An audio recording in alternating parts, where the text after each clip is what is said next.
My name is Walter Jennings, and I turned 76 this fall. I live alone now, in the same weathered house on the edge of town where my wife and I raised our children, a place that once rang with voices, clattering dishes, the smell of fresh bread in the oven, and laughter that stretched into the night, but which now has grown so quiet that I sometimes feel it is listening back to me, waiting for words I no longer speak out loud. The walls still bear the photographs of Thanksgivings long past, framed smiles of children who are now adults with their own homes, their own families, and, apparently, no room left for the old man who once carried them on his shoulders and taught them how to ride bicycles in the cracked driveway.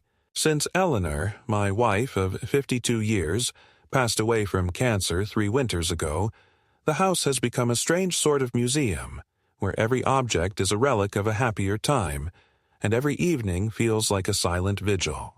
I keep her knitting basket by the sofa where she used to sit, though the yarn has gathered dust.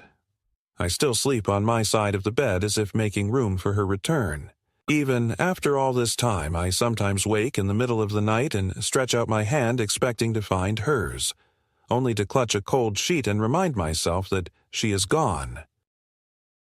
Thanksgiving, of all holidays, always held a sacred place in my life, not for the food or the football games, but for the ritual of gathering, the certainty that no matter what had happened during the year, we would all sit around one table, carve the turkey, share stories, and give thanks for one another. It was my holiday, or at least that is how I thought of it, the one time I felt indispensable, because for 40 years it was I who prepared the bird, I who sharpened the carving knife, I who stood at the head of the table while my wife placed her, hand on my shoulder, proud that her husband still carried the authority of tradition. I had believed, perhaps foolishly, that this ritual would never be broken, that it would outlive me even, because surely children who grew up in such a warm tradition would carry it forward, just as I had carried it from my own parents. That belief has been eroded slowly, like a stone under water, worn down by subtle slights, missed phone calls, hurried conversations, and the cold efficiency of my daughter's voice on the other end of the line when she calls, not to ask how I am, but to remind me that a tuition bill is due for one grandchild, or a car repair is too expensive, or the mortgage has become unbearable, and could I, just this once, write another check. I always said yes, not because I didn't recognize the pattern, but because each request carried with it the faint possibility that afterward they might remember me, invite me, ask me to join them not out of duty but out of love. The days leading up to Thanksgiving are the hardest because the town itself seems to come alive with a spirit I no longer share. At the grocery store, I see families loading their carts with cranberries, potatoes, and pumpkins, children arguing over pies, husbands and wives whispering about recipes. The radio plays those familiar jingles about gathering together, and church signs out on the roadside proclaim their holiday dinners, open to all. I see it all and feel as though I am watching a life that has slipped just beyond my reach. I used to stride proudly through those aisles carrying the biggest turkey I could find, confident that I would feed an entire clan, but now I find myself buying small portions, 2 apples, a loaf of bread, a carton of milk, and moving quickly past the freezer section, where the turkeys are stacked like monuments to a life that is no longer mine. Neighbors nod politely, some ask after my health, but no one lingers, no one invites, and I return home with my modest bag of groceries to a kitchen that has grown too large for one man. In the evenings, I sit in my armchair by the front window, the same spot where Eleanor used to read her novels, and I watch the light fade across the neighborhood. I can see other houses come alive with strings of decorative lights, the silhouettes of people setting tables, the blurred movement of grandchildren running up staircases. I imagine what it must be like inside those homes, the smell of pies cooling on counters, the chatter of voices competing with one another, and I feel both envy and a strange shame, as though I have failed not only myself but the family I once led. The phone rarely rings anymore, And when it does, I feel a jolt of hope that it might be one of my children calling to say, "Dad, we miss you. Come join us this year." But instead, it is usually a telemarketer or a distant cousin with perfunctory greetings. I keep the old landline because it reminds me of Eleanor, who loved its dependable ring, though my daughter has scolded me countless times for not switching to a modern cell plan. To her, I am stubborn, out of touch, clinging to relics, but to me, I am holding on to the only anchors I have left in a sea that grows colder by the year. Sometimes, when loneliness presses too hard, I set the dining table as if guests are still coming.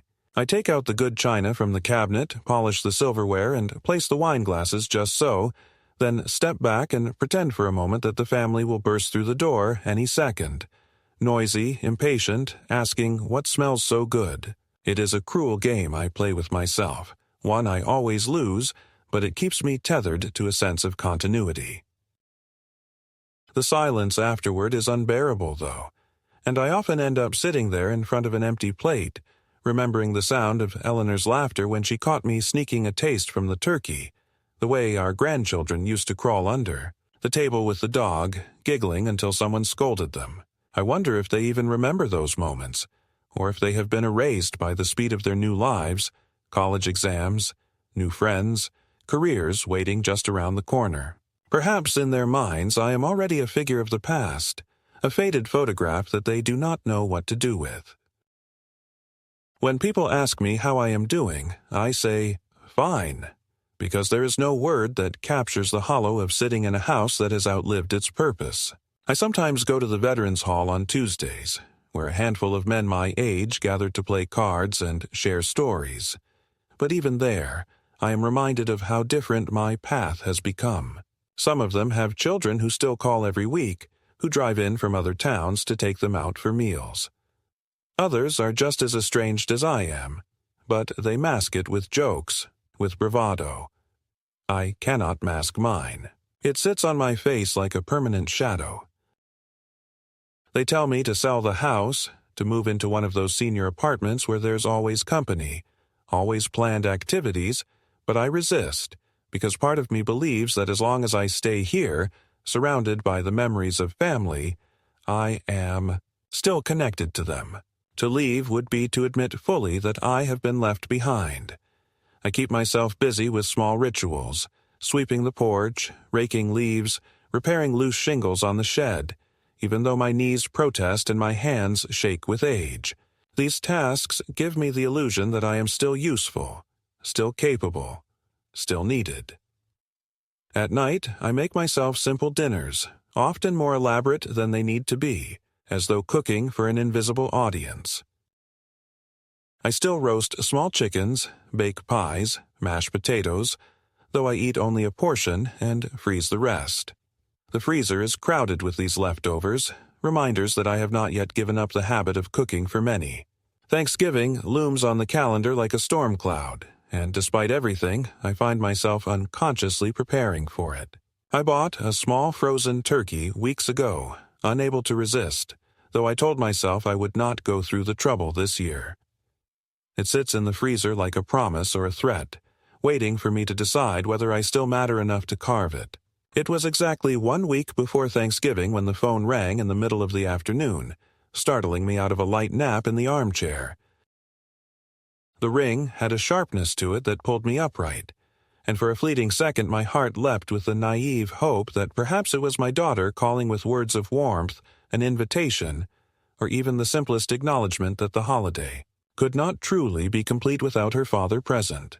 I picked up the receiver with more eagerness than I cared to admit, pressing it quickly to my ear before it could ring again, and I said her name even before she spoke, my voice almost betraying how long I had waited for it. There was a pause on the other end. Not long, but long enough to remind me of the distance between us. And then her voice came, smooth and businesslike, the same tone she uses when leaving rushed voicemails. "Dad, I wanted to talk to you about next week," she began, and I heard in her measured cadence that this was not going to be the call I had hoped for. I told myself to stay calm, to listen, but my hands already tightened on the receiver, because I knew the sound of a speech being prepared in advance. She went on to explain, with the air of someone laying down an unfortunate but unavoidable decision, that the family had decided it would be better if I did not come to Thanksgiving this year. She said it gently, but the gentleness only made it worse because I could hear that she was trying to dress up the rejection in politeness. She said the kids were busy, that the table was going to be crowded, that it would be hard for me to make the drive across town, that maybe it would be easier on everyone if I just stayed home and rested. Her words piled one after another, a string of excuses that sounded rehearsed, and behind her voice I caught the unmistakable murmur of other voices, laughter even, a noise that betrayed that she was not alone while she was delivering this message. I closed my eyes and pictured her kitchen, filled with my grandchildren, maybe even my son-in-law, all bustling with preparations, and I realized with a sickening weight in my chest that they were already gathered without me, that the decision to exclude me was not a last-minute accident but a carefully chosen arrangement. I tried to interrupt, to remind her that Thanksgiving was our family's tradition, that I had always carved the turkey, that her mother would have wanted us together, but she brushed it aside as though I were a child insisting on something impractical.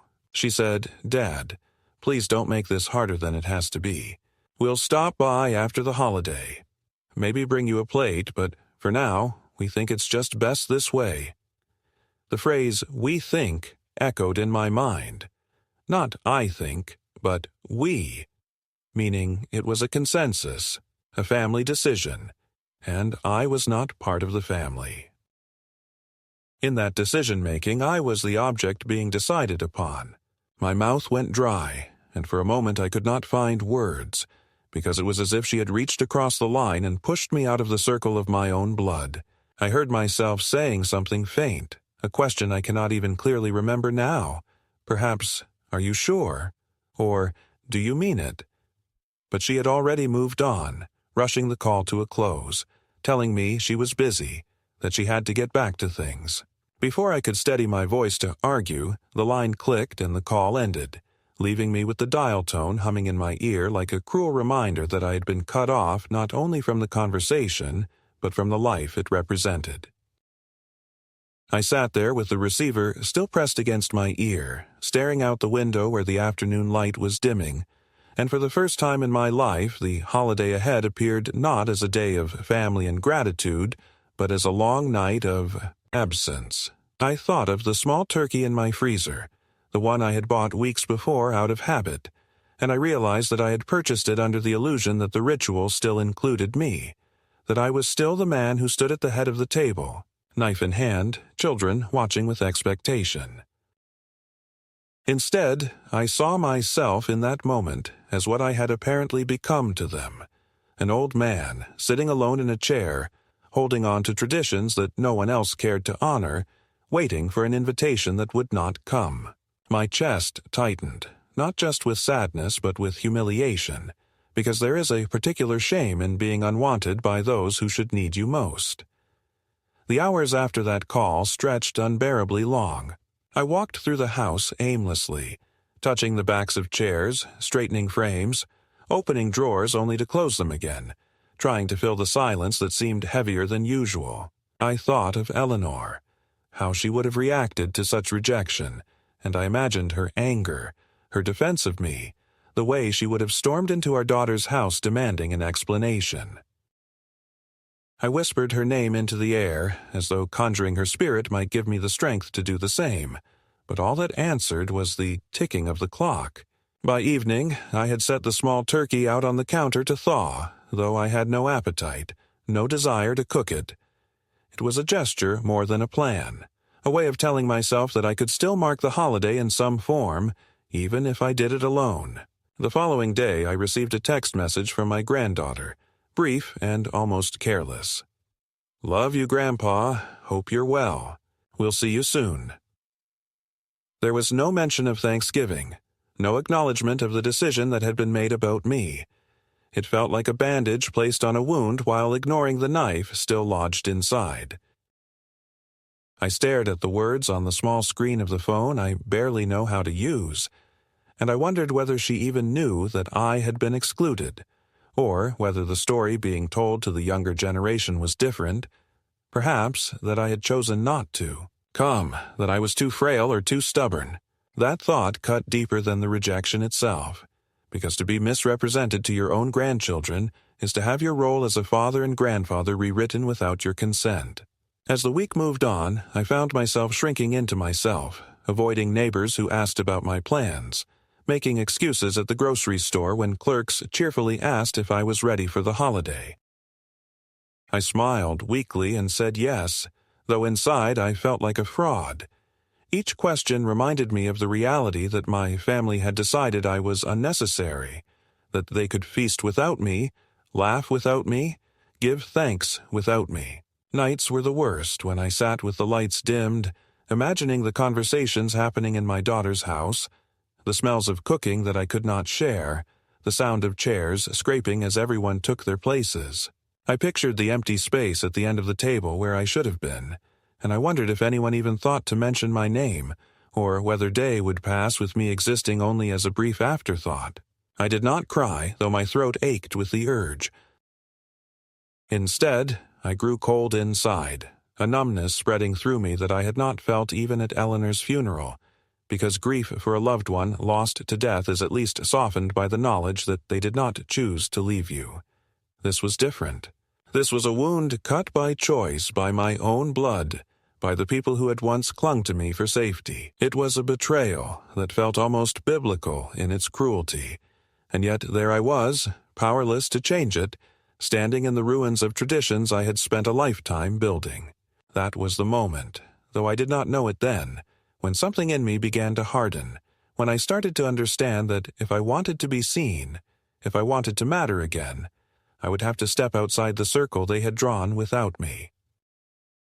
The days that followed the phone call were marked by a silence in the house that grew heavier with each hour, pressing against me as though the walls themselves were collapsing inward, suffocating me with reminders of what I no longer had. I tried to keep myself occupied with small chores, sweeping the porch, tightening the loose hinge on the back gate, reorganizing the boxes in the attic, but each task only heightened the emptiness that had settled around me. I could not escape the knowledge that Thanksgiving was approaching, and that for the first time in my adult life, there would be no seat waiting for me at the family table. My daughter's words repeated endlessly in my mind, circling like vultures, her gentle but firm dismissal disguised as concern. At night, when sleep refused to come, I would replay her voice, picking apart each phrase, searching for any crack of insincerity, any sign that perhaps she had not meant it, that perhaps someone else had forced her hand. But every time I tried to twist her words into something kinder, I would remember the laughter in the background during that call, the sound of people already gathered, and I would realize all over again that it was deliberate, that I was not. Forgotten by accident but excluded by choice. One afternoon, 2 days after the call, I found myself sitting at the kitchen table staring at the small frozen turkey I had pulled from the freezer. It was thawing slowly, a pale, lifeless thing on a tray, and as I looked at it I realized it was the perfect image of what I had become. Something that once promised nourishment and warmth, now reduced to a cold, useless object waiting for a purpose that would never arrive. I felt such a wave of humiliation and despair that I nearly pushed the turkey into the trash, but I stopped myself, unwilling to discard it because that would mean surrendering even the illusion of tradition. Instead, I left it there, sitting on the counter like a cruel companion, its presence reminding me of everything I had lost. It was during one of these long afternoons when the sun was sliding low and the shadows were creeping across the living room that my neighbor, Mrs. Klein, appeared at my door. She was a widow, too, a woman in her early 60s with a kind but sharp face, the kind of person who notices things others pretend not to see. She held a plate of cookies in her hands, still warm from the oven, and said she had baked too many. I knew it was a lie. She had made them for the purpose of walking over here, perhaps sensing the heaviness in my house. I invited her in, though I felt embarrassed at the state of my kitchen, cluttered with reminders of a holiday that would not be mine this year. She sat down across from me and studied me for a moment with the kind of gaze that sees through all defenses. Then she asked, simply, "So, what's happening for you this Thanksgiving?"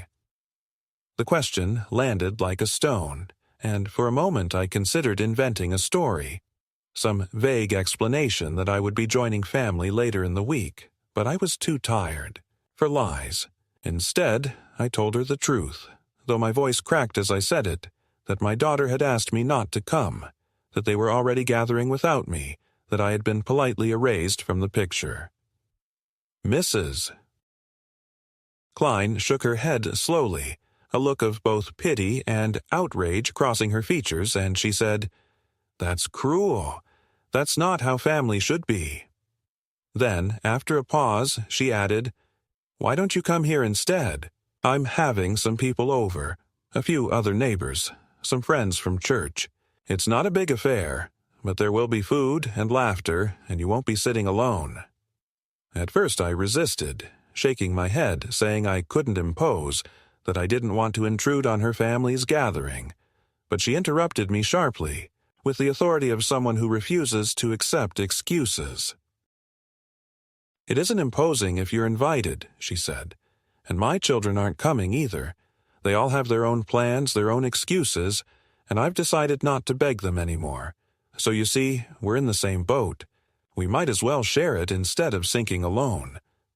Her words struck me with an odd mixture of comfort and sadness. Comfort because I was not the only one abandoned by those I loved. Sadness because this abandonment had become so common that we recognized it in one another like a secret code. I thanked her, still uncertain, and she left me with the cookies, saying she would expect me on Thursday afternoon whether I liked it or not. In the days that followed, I thought constantly about her invitation. Part of me longed for the company, for the sound of voices, even if they were strangers, because anything was better than the cavernous silence of my own house. Another part of me resisted stubbornly, clinging to the notion that Thanksgiving was supposed to be a family holiday, not something spent among neighbors and acquaintances. But the closer the day drew, the more I realized that refusing her invitation out of pride would only punish me further, while accepting it might give me a brief reprieve from the loneliness gnawing at my chest. On the morning of Thanksgiving, I woke earlier than usual, unable to sleep, my body restless with a nervous energy I had not felt in years. I dressed carefully, choosing the one suit that still fit me reasonably well, the same suit I had worn to Eleanor's funeral. It hung loose on me now, my body having grown thinner over the years, but I pressed it as best I could, determined not to arrive looking shabby.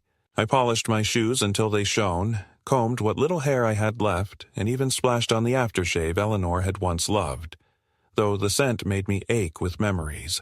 I looked at myself in the mirror and saw a man trying to step back into life, even if only for one evening, a man still clinging to the dignity his family had tried to strip from him. When I crossed the street to Mrs. Klein's house that afternoon, the air was crisp with the smell of wood smoke and roasting meat, the kind of smell that carried me back to childhood. As I approached her porch, I could hear voices inside, laughter rising and falling, the sound of a piano playing faintly in the background. I hesitated at the door, my hand trembling as I reached for the knob, because I realized I had not walked into a crowded holiday gathering in years, not since Eleanor died, not since my children began to hold their own celebrations without me. But before I could turn back, the door opened and Mrs. Klein stood there smiling, her apron dusted with flour, her face lit with genuine welcome. She pulled me inside, and suddenly I was surrounded by warmth, by people who greeted me with curiosity and kindness, who shook my hand as if I belonged there. The house was alive with life in a way mine had not been for a long time. The dining table was already set with mismatched plates and silverware, candles flickering, bowls of food scattered across every surface. The kitchen bustled with people carrying dishes, tasting gravies, refilling glasses. Someone handed me a drink without asking. Someone else clapped me on the shoulder and said they were glad to see me, and before I could even process it all, I was seated in the living room listening to stories, drawn into conversations. asked about my life. I was not invisible here. I was noticed, valued, welcomed. When Mrs. Klein announced that it was time to carve the turkey, she turned to me, placed the carving knife in my hands, and said, "Walter, would you do the honors?" For a moment I stood frozen, overwhelmed, because the gesture was so simple yet so profound. My own family had taken that role away from me without hesitation, but here, in a room of people who barely knew me, I was restored to the place of honor. As I stood at the head of that table, knife in hand, the turkey steaming before me, I felt something stir inside me that I thought had died, a sense of belonging, of importance, of tradition carried forward. My hands trembled not from weakness but from the weight of the moment as I cut the first slice, and the room erupted in applause and laughter. For the first time in years, I felt alive, felt necessary, felt like more than a shadow haunting the edges of my own family's life. And though a part of me still ached with the knowledge that my own blood had rejected me, another part whispered that perhaps family is not defined solely by blood, but by those who recognize your worth and welcome you without condition. The moment should have been one of unbroken peace. The turkey carved, the plates passed around the table, the laughter swelling in waves that carried me along like a boat finally set back on water after too long on dry land. I ate with appetite I had not felt in years, savoring each bite not for its flavor alone but for the fellowship it represented, the invisible thread of being tied again to something larger than myself. Around me, people talked over one another, sharing stories about work, about small triumphs, about mishaps in the kitchen, and I joined in cautiously at first, only answering when asked, until I realized no one here was measuring me by my age, or by what I could give them, or by how much money I had in my account. They looked at me as a man, not a burden, and I felt lighter with each passing minute, as though a weight had been slipping from my shoulders. But just when I began to believe that perhaps the evening would pass without intrusion from the darker part of my life, my phone, sitting in my jacket pocket, began to buzz. For a moment I thought of ignoring it, pretending not to hear, but habit and hope betrayed me. Some instinct still whispered that perhaps it was my daughter, assistant, calling at last to apologize, to tell me they had changed their minds, that a seat had been kept open for me after all. I excused myself from the table, stepping into the quiet hallway, and pulled the phone from my pocket. The screen lit up with her name, and my chest tightened as though I were a boy again, waiting for permission. I answered quickly, breathless with foolish anticipation. Her voice came brisk, almost irritated, as though I had kept her waiting. She did not say Happy Thanksgiving, did not ask where I was or how I was spending the day. Instead, she launched directly into the purpose of her call. She wanted to know if I could send money to her son, my grandson, for his tuition. The semester's balance had come due sooner than expected, she explained, and she and her husband had already stretched themselves thin. Her tone was casual, as if she were asking me to water her plants, as if this were the only kind of interaction we could ever have. I stood in the hallway clutching the phone, listening to her, and behind me I could hear the voices of strangers at Mrs. Klein's table rising in laughter, their warmth spilling through the walls like sunlight, while the voice of my own daughter, the child I had once carried on my shoulders, cut through me with the coldness of a ledger. I asked her quietly if she knew where I was, what I was doing at that moment, whether she realized she had barred me from her table while I carved a turkey at another. She grew impatient, told me not to dramatize things, that she had her hands full, that it wasn't personal, just logistics, and then returned to the subject of the money. My hand trembled so hard I nearly dropped the phone. It was not the request itself. God knows I had given before and could have given again, but the timing, the cruelty of calling me not to invite me, not even to acknowledge the wound she had inflicted, but to reopen it with a demand that proved I existed in her world only as a resource. I felt something inside me snap, not with rage, but with the kind of clarity that comes when a long illusion finally collapses. For years I had excused her, told myself she was busy, that she still cared in her way, that one day she would turn back to me. But in that hallway, hearing her rush through her plea for money, knowing she was surrounded by my grandchildren and had made no attempt to include me, I understood that I had been holding on to a ghost.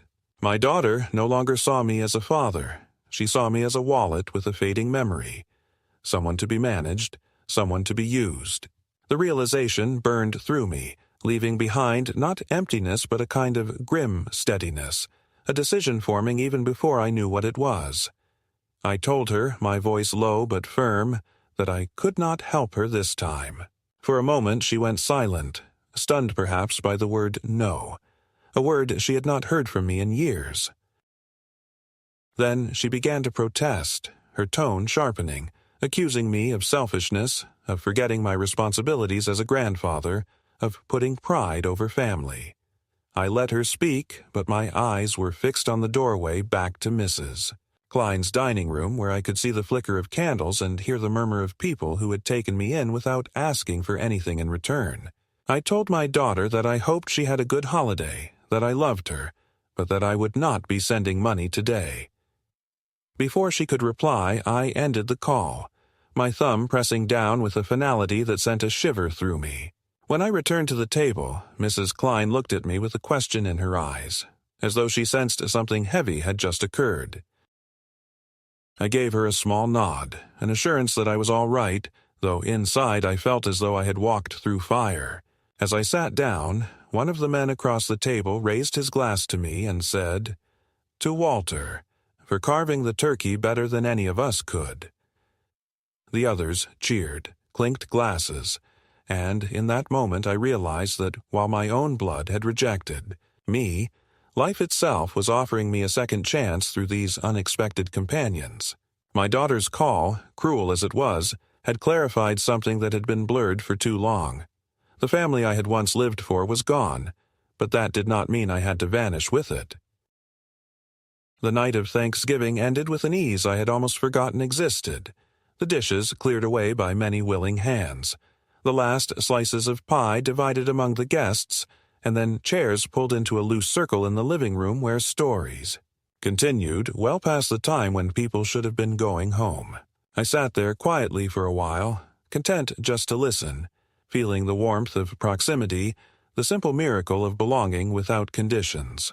Yet, even in the midst of this newfound comfort, the echo of my daughter's call still pressed against me, not as a wound that left me bleeding, but as a hard reminder, a proof I could no longer deny.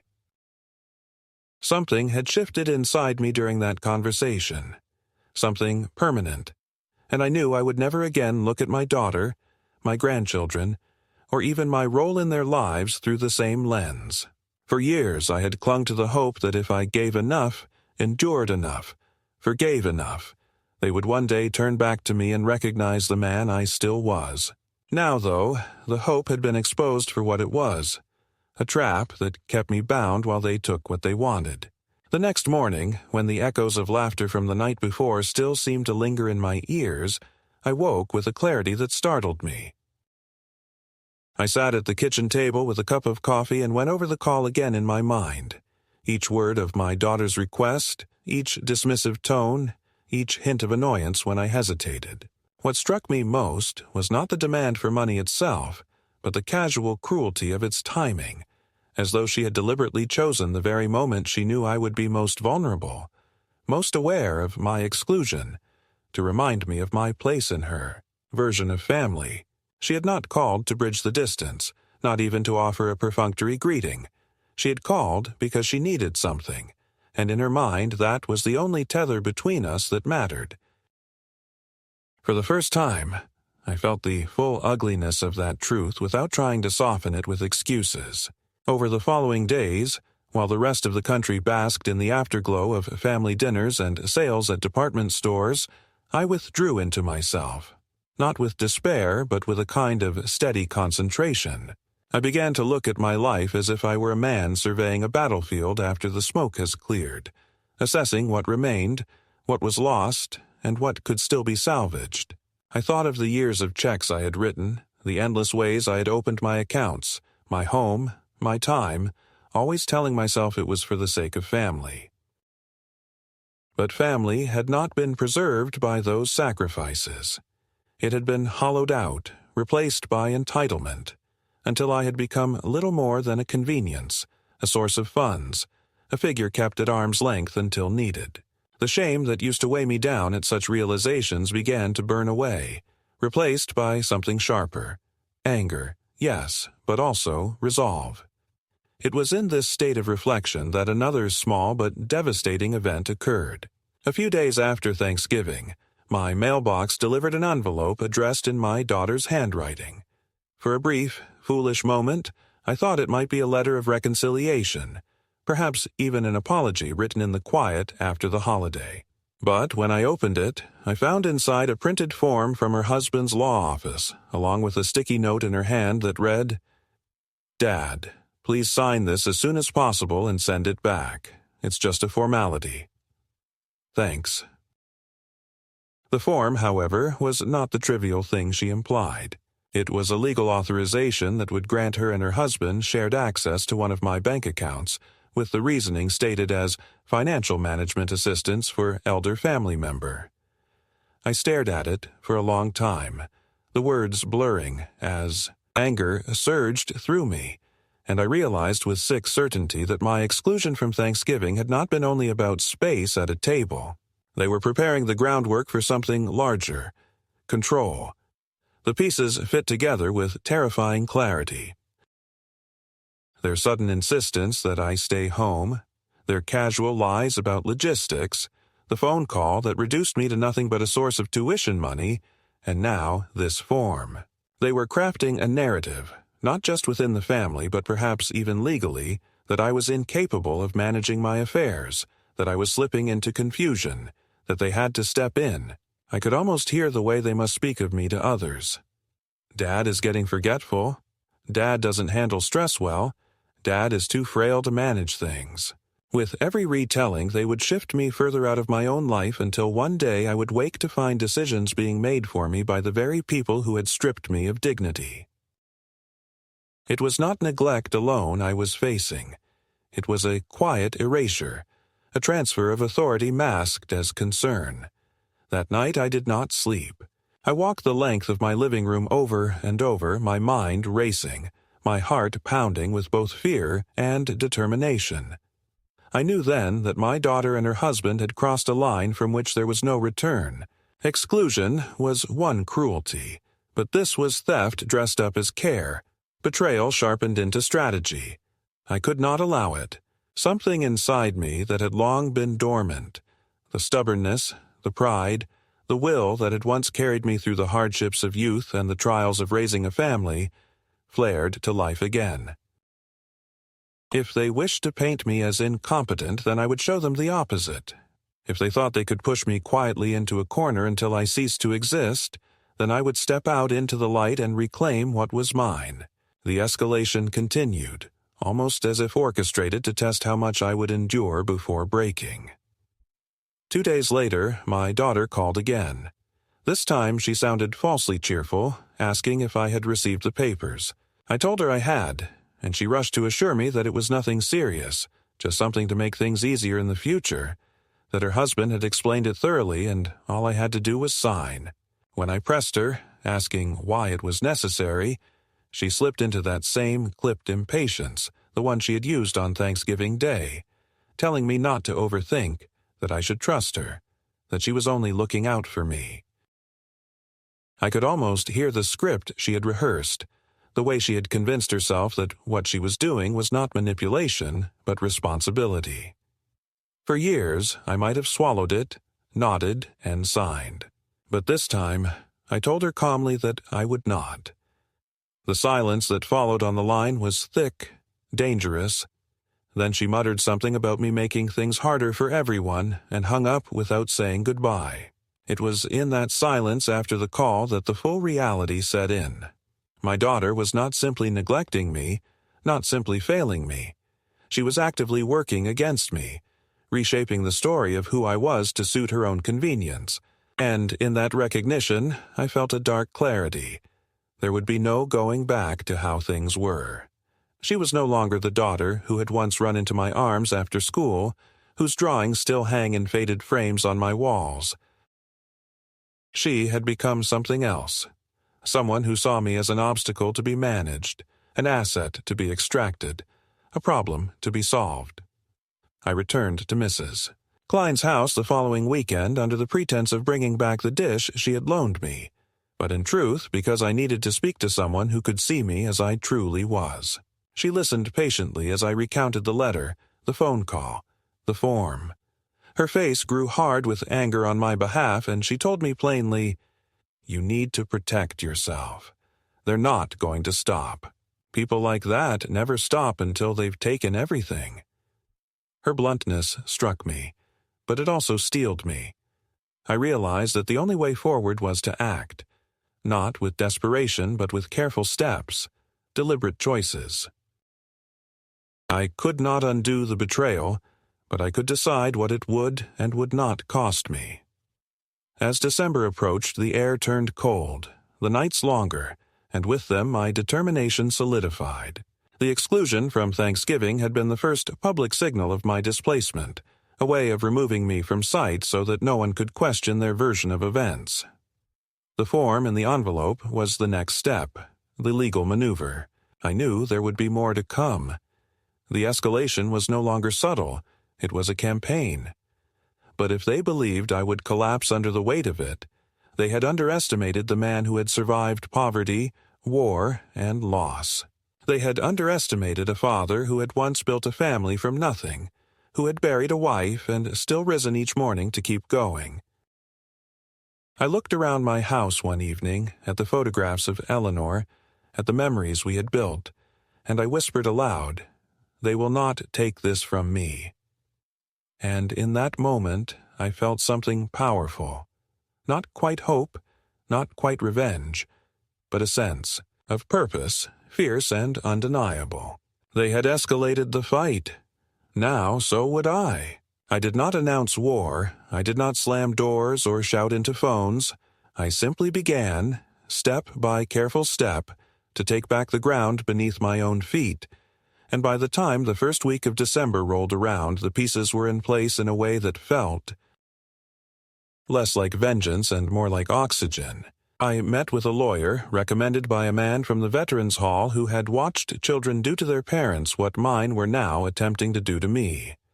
The lawyer listened without visible judgment, asked for copies of the form my son-in-law had sent, examined my accounts, and then laid out a set of documents with the cool efficiency of a surgeon, a revocable trust in my name with a corporate fiduciary instead of a relative who might one day confuse love with appetite, a new power of attorney naming the bank rather than blood, updated beneficiaries, transfer on death designations, and a letter instructing the credit union that no third party was to be added to my accounts without my in-person consent.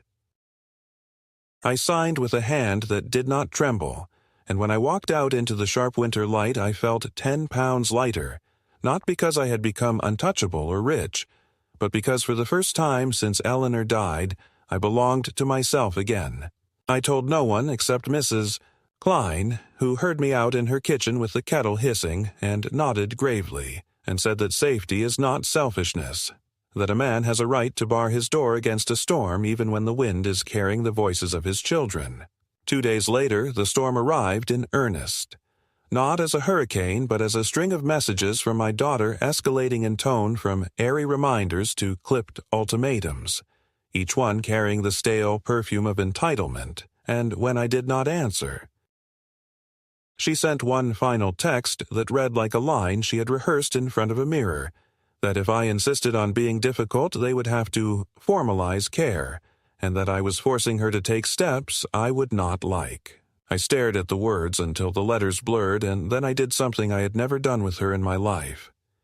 I put the phone face down and walked away. The same afternoon, Mrs. Klein knocked and told me her friend on the other side of town was hosting a late Friendsgiving on Saturday for people whose plans had fallen through, and she had said my name and the friend had laughed with recognition because, as it turned out, her friend lived 2 houses down from my daughter. The neighborhood had seen my grandchildren's cars and the parade of guests on Thanksgiving Day, and they had also seen the unexplained absence of the old man who had been seen visiting in years past. I felt the heat rise in my face not from shame now, but from a raw energy that felt almost like courage, and when Mrs. Clean asked gently whether I would like to go, I heard myself say yes, not with the hesitation of a beggar fearful of intruding, but with the steadiness of a man choosing where to stand. Saturday came gray and cold, the kind of winter afternoon that paints breath in the air like words you forgot to speak, and I drove with Mrs. Klein through streets bright with early Christmas lights until we turned into a block that I knew better than I wanted to admit. The maple in the center, the curve of the sidewalk, the familiar clapboard house that was my daughter's, cheerful as a postcard and to me as unreachable. We parked 2 doors down, where the yard was strung with simple white bulbs and a long folding table had been set up in the garage in case the wind grew mean. The host, a woman named Pauline with quick eyes and a laugh like a bell, greeted me as though we were old friends and pressed a warm plate into my hands and, without any ceremony, offered me the carving knife when the bird was ready because Mrs. Klein had told her I knew my way around a turkey, and for a second I felt the ground tilt under me, the way a dream jerks when it brushes against reality. I could see, through the hedge and the small gap in the fence, the side porch of my daughter's house and the bright square of her kitchen window, and I knew with the certainty of weather that someone there would notice me, and I understood that I was choosing this not as a stunt, not as a petty spear thrown across a property line, but as the clearest way I could say that I was not a ghost waiting in a dark house for permission to exist. The moment arrived, not with drums, but with the soft scrape of a door and the sound of a familiar voice saying my name with disbelief stretched tight over anger. And when I turned, I saw my daughter at the edge of Pauline's driveway in a sweater Heidi Trury, recognized from a Christmas long ago, her arms crossed, her face arranged into a smile for the neighbors that did not reach her eyes. She said she needed to speak to me privately, and Pauline, who had the instincts of a general, stepped forward and, with warmth that was also steel, told my daughter that her guest was welcome and safe in her home, that conversations could be had. After dinner, and the neighbors, bless them, pretended to fuss with serving bowls while they took up positions that made it clear no one was going to stand by while a daughter dragged an old man into the street. My daughter's smile flickered and then failed, and she leaned toward me and said in a whisper that carried across the concrete that I was embarrassing her, that people were talking, that I should come back to the house and we could sign the forms and put this unpleasantness behind us.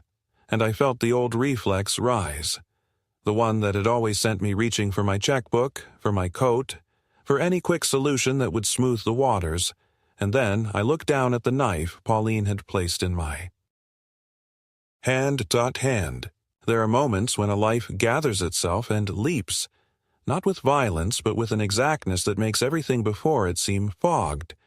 And as I lifted the knife and set its edge into the browned skin of the bird, I spoke in a voice that felt like my father's and my father's father's, slow and clear so that the words would not be mistaken. I said that I would not step into her house, and I would not sign away authority I had not lost, and I would not be the wallet that waited in the dark for orders to arrive like marching papers.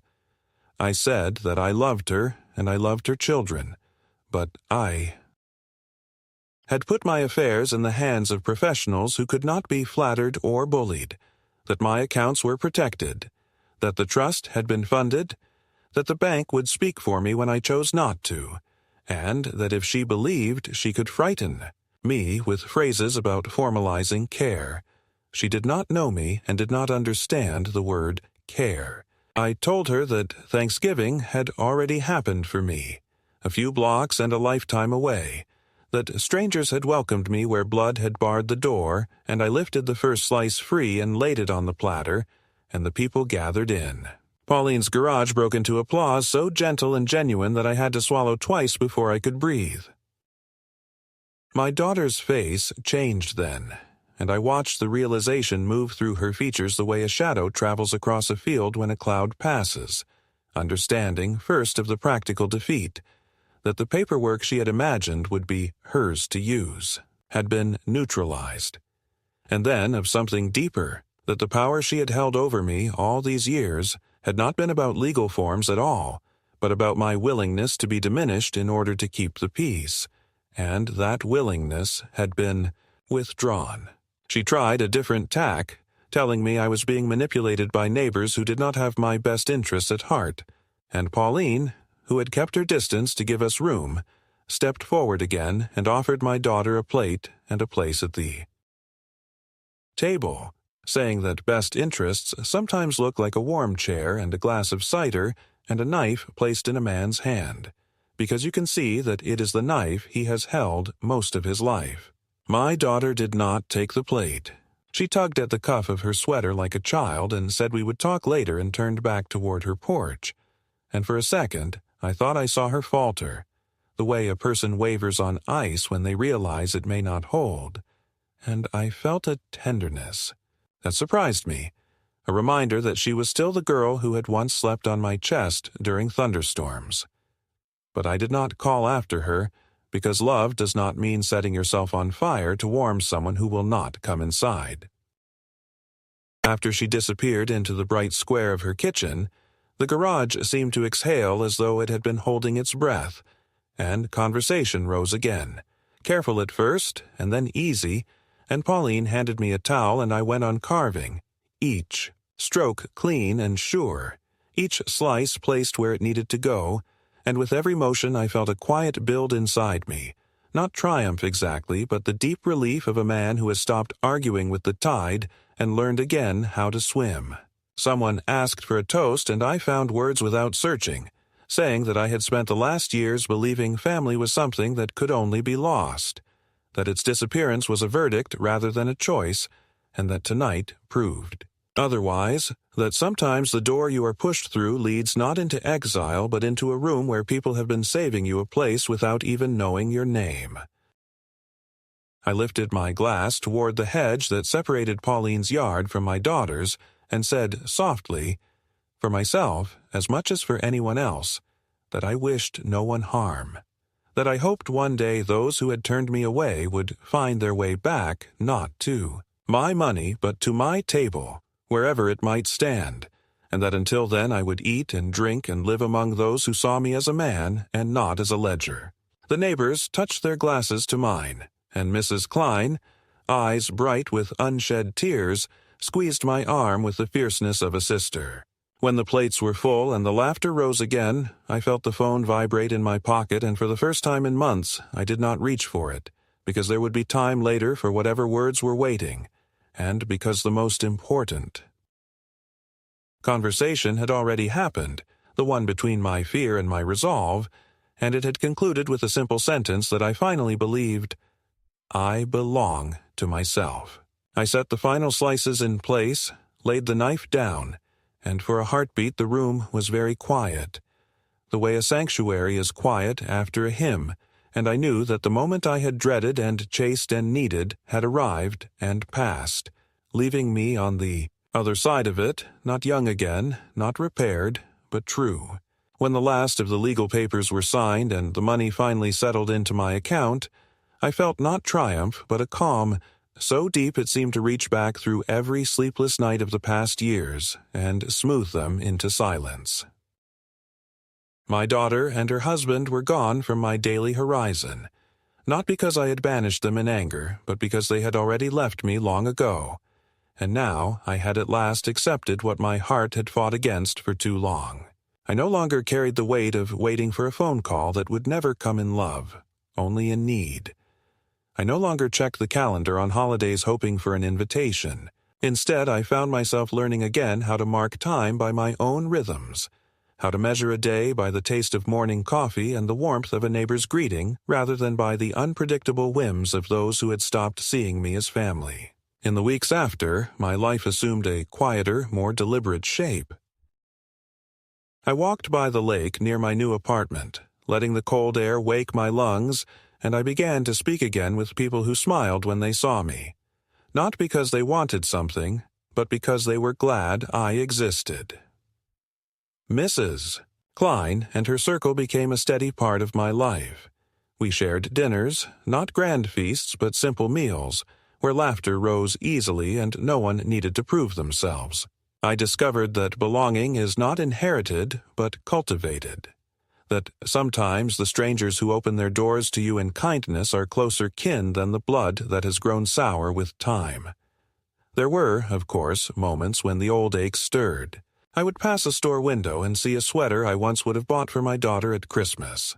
Or I would hear young voices in the park and imagine my grandchildren among them. At those times the sadness came, sharp and undeniable, but it no longer ruled me.